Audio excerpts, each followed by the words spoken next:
Now we start with protesters worldwide. Now thousands of demonstrators took to the streets across 4 countries on the second anniversary of the October 7 attack 2023 on Israel. In Buenos Aires, Argentina, pro-Palestinian activists called for an end to Israeli military action in Gaza and stronger international support for Palestinians. Students in London marched despite Prime Minister Keir Starmer's comments labeling such protests un-British, with participants saying standing for humanity defies true British values. Let's listen in to protesters from Argentina and London. Mundo, no los pueblos, los gobiernos del mundo se pronuncien con fuerza y que rompan relaciones. Nosotros tenemos la desgracia acá de Milei, que es amigo de ellos, que se saca fotos con Netanyahu y con Trump y está orgulloso de ser parte del genocidio mundial. Por eso estamos acá y es importante estar en la calle hoy. I was born here. I have a British passport. My mother was born here. I feel like to be British is to stand for British values, and one of those British values should be empathy, and I think it is empathy. It's about being human, and that's what we all are. So I feel like being here is what makes us all British, and I think that's where the Prime Minister is wrong. Meanwhile, in Mexico City, rallies demanded the government cut ties with Israel, while activists warned against the continuing genocide in Gaza. Similarly, in Bogotá, Colombia, protesters marched from the U.S. Embassy to Bolivar Square, burning flags and displaying cardboard cutouts of President Donald Trump and Benjamin Netanyahu, calling for immediate global action to end the war. Let's listen in to protesters from Mexico and City of Colombia. Hoy son los niños de Colombia, de Palestina, y no podemos permitir más estas guerras. Tenemos que sensibilizar a todos los territorios de todo el mundo para que esto no siga pasando. No podemos permitir que los niños se mueran de hambre, de que las familias se mueran de hambre, que los maten de esa manera.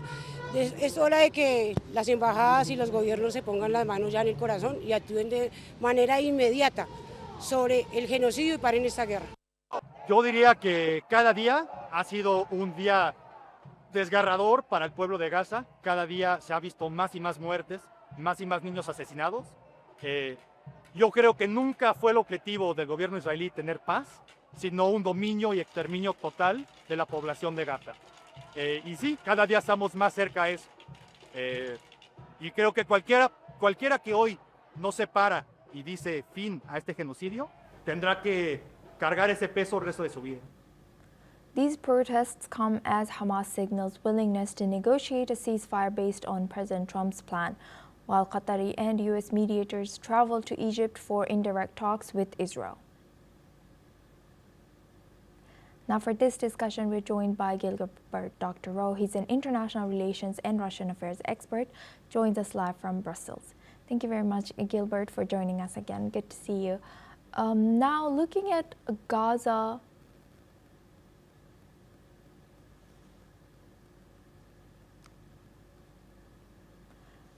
thousands of demonstrators took to the streets across 4 countries on the second anniversary of the October 7, 2023 attack on Israel. In Buenos Aires, Argentina, pro-Palestinian activists called for an end to Israeli military action in Gaza and stronger international support for Palestinians. Students in London marched despite Prime Minister Keir Starmer's comments labeling such protests un-British, with participants saying standing for humanity defies the true British values.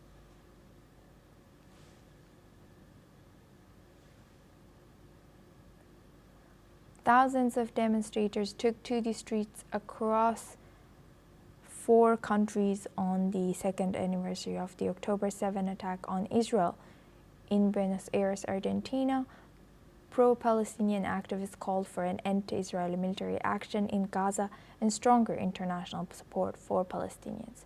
Now for this discussion, we're joined by Daniela Bloom. She's a political commentator, joins us live from Los Angeles. Thank you very much, Daniela, for joining us. Welcome to NewsX World. Daniela, as it was second year anniversary from the tragic Hamas attack on Israel, it seems like the protests, pro-Palestinian protests, continued regardless around the world. What more can you tell us about the resilience and the message that these protests are trying to put forward? Yeah, it's just crazy that on October 7th, the most brutal day of the Jewish people since the Holocaust, where 1,200 innocent civilians were slaughtered in their homes and at a concert, we don't even have that day to grieve and remember them and to fight for the hostages home without pro-Pallies taking to our college campuses and our streets, making it about them. And what I find very curious is that if this is truly about a genocide, how come these same pro-Pallies are not taking to the streets and demanding Hamas return the hostages and settle to end this so-called genocide? And there is pressure around the world. There is pressure from Egypt and Qatar. There's Arab brothers and sisters who are telling Hamas enough, and they are still not giving in. So who really wants peace here? Yes, and Daniela, where you are in Los Angeles, did you see these protests, or did you also see the counter-protests of pro-Israel protests calling for everybody to come back home, and the hostages, I mean? I thank you for asking. I actually took first-hand account in that today. I went to my local university, Cal State Northridge, because there were Jewish students who were setting up a remembrance for October 7th. They were there first. They were there in peace. They were there with American flags. They were there with their microphones. But unfortunately, a pro-Pally protest scheduled right after ours was, because there was a much larger crowd and they were a lot more rowdy, the police decided that to not trigger these pro-Pally protesters, that the Jews would not be allowed to use their microphones. The Jews would not be allowed to come together. They would have to be dispersed. And this is the message we're seeing in England and in Europe. Why is it that the loudest, most rowdiest bunch of people who do not believe in law and order, who don't hold patriotism to said country, are allowed to have the loudest voice? We need to check this and change it. Thank you, Daniela, for sharing that insight all the way from LA and giving that insight. Please stay with us as we stay on this topic now. Qatar's Prime Minister and a Turkish delegation are set to join the third day of Gaza peace talks in Egypt. The negotiations held in Sharm El-Sheikh are based on a 20-point plan put forward by U.S. President Donald Trump. Egypt's foreign ministry has confirmed that President Donald Trump's special envoy Steve Witkoff will be a part of peace talks. Let's listen in. بالتالي انخراط الجانب الأمريكي وانخراط الرئيس ترامب نفسه في فرض، حتى لو تطلب الأمر فرض هذه الرؤية، هو أمر مهم جدا ويمثل الضمان للتحرك وإنهاء هذه الحرب. كل تحرك لإنهاء هذه الحرب وحل هذه القضية على أساس تجسيد الدولة الفلسطينية، هذا هو سيؤشر إلى مرحلة جديدة في المنطقة ولشعوب المنطقة ولدمج إسرائيل بشكل كامل في المنطقة وللتطبيع مع أكثر من 57 دولة عربية وإسلامية مستعدة للدخول في علاقات سلام كاملة مع إسرائيل إذا تم التوصل إلى حل لهذه القضية. Meanwhile, President Donald Trump has said that the United States would do everything possible to ensure all parties adhere to any agreement. Let's listen in. And I think there's a possibility that we could have peace in the Middle East. It's something even beyond the Gaza situation. We want a release of the hostages immediately, etc. And so our team is over there now.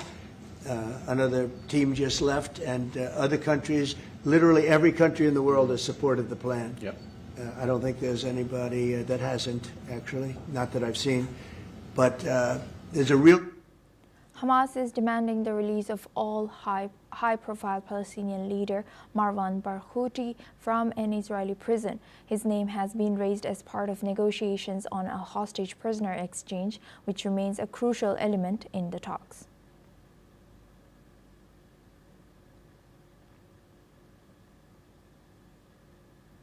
Now for this discussion, we go back to Daniela Bloom. She's a political commentator, joins us live from Los Angeles. Thank you very much, Daniela, for staying with us.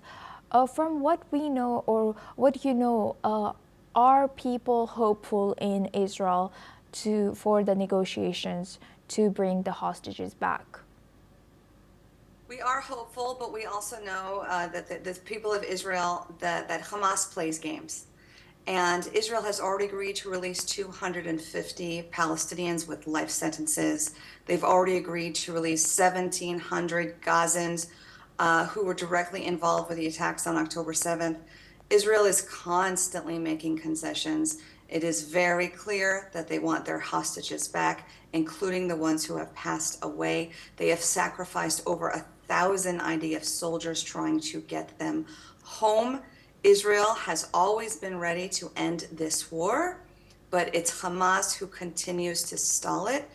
And you know what? Can you blame them? Because they keep getting rewarded by de facto states, by countries all over Europe and the world. And this was never about a two-state solution. Hamas, if they had a chance to do it again on October 7th, they would. And the world needs to wake up and see very clearly who shares their values and who doesn't. And Daniela, about the 20 points in the plan that have been put forward by U.S. President Donald Trump, what are the sticking points now? What have been agreed? If you could tell us from what you know. Just like you stated, they want additional prisoners released. They still want some sort of control in Gaza, which is going to be unacceptable. It is very important after the 2 years of fighting that the last thing Israel would ever accept is that Hamas continues to have any influence in Gaza. They've already shown that they cannot govern themselves. When Israel withdrew in 2005, they left it to the Gazans to vote for their leadership, and they voted Hamas in. Hamas is a terrorist organization that has not had free elections since 2005. So even the Palestinians who are anti-Hamas, they still don't have a voice. Hopefully with Hamas out of the way, those Palestinians who do believe in coexistence will have a voice and will really elect leadership that can come to the table in peace. Thank you, Daniela, for staying with us and sharing that